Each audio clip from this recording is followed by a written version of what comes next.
about the conventional deadlift and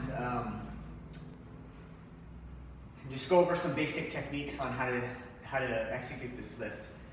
So I guess one of the starting cues is to you're making your torso into a stiff lever. Okay, so whether you're squatting or deadlifting or cleaning weights, whatever, it's hip. Imagine this is your hip. Hip is the base that spine sits on. Okay, so I'm standing. You know, when you stand up straight, my hip, my spine, that alignment, my spine is sitting on top of my hip.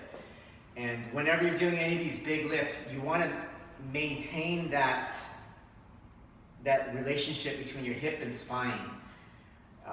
I've mentioned this several times, and it's pretty key, is the hip hinge, okay? So when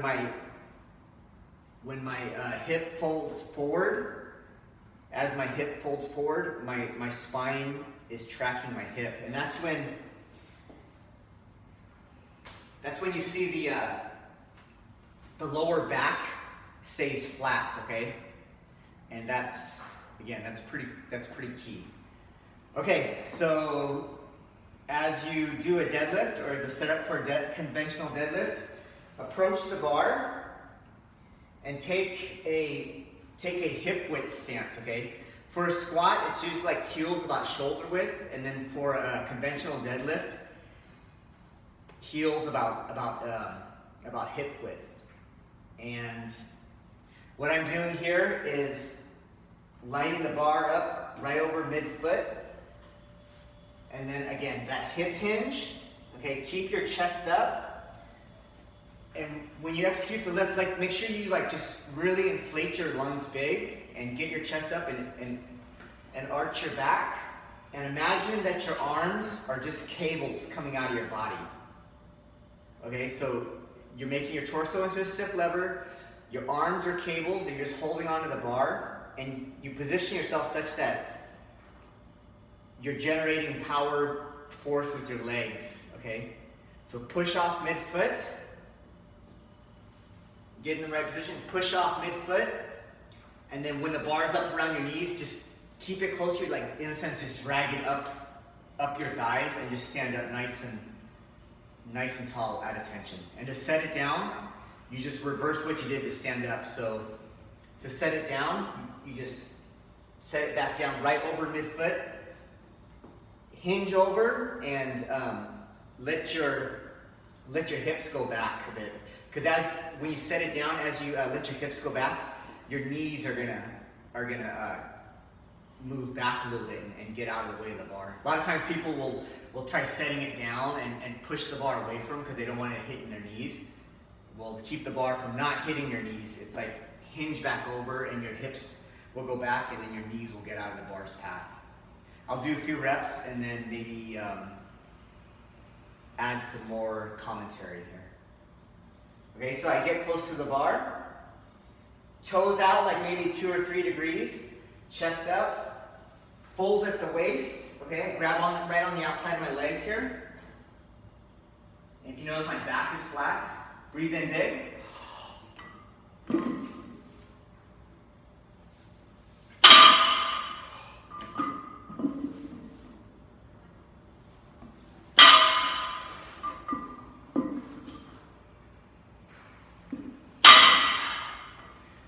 Okay, so what I did there, again, hopefully I did exactly what I was trying to explain to you.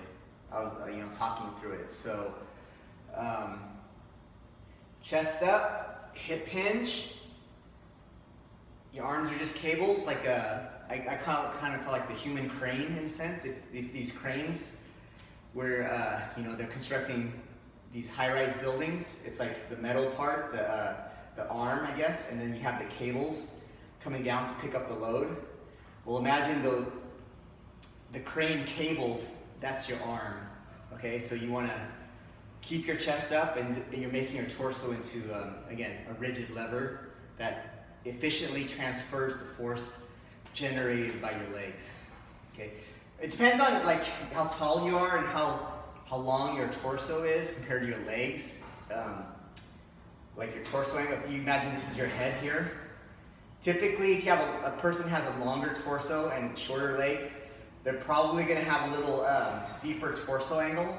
If you have little longer legs in comparison to your upper body, then you probably want to get your hips up a little higher.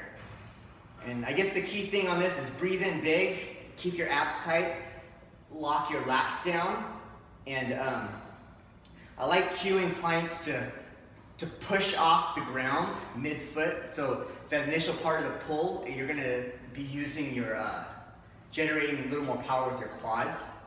But then once it's up a little higher near your knees, you just drag it up your thighs, and that tends to kick on more of the post-chain muscles, like your glutes and hamstrings and those muscles. So I'll do a few more reps, and hopefully that helps.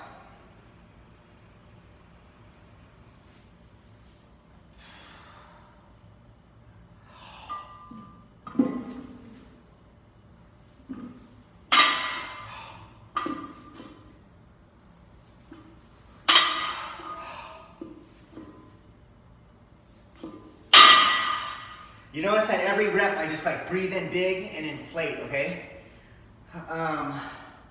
Right now I'm just doing like, there's 225 on the bar, just to demo it for you, but the rule of thumb for all these lifts is like, start out light. So, I don't know, depending on how strong you are, like beginner, you know, like maybe 45-pound plates on each side, and it's basically from your warm-up sets. The typical rule of thumb is you do anywhere between 3 to 5 progressively heavier warm-up sets. So let's say if I was deadlifting, let's say 275. Then for myself, I would do, let's say, like 135, 185, 225. And maybe I would do like 255, that would be set 4, and then my 5th set I would do 275, something like that. Okay, so I shall post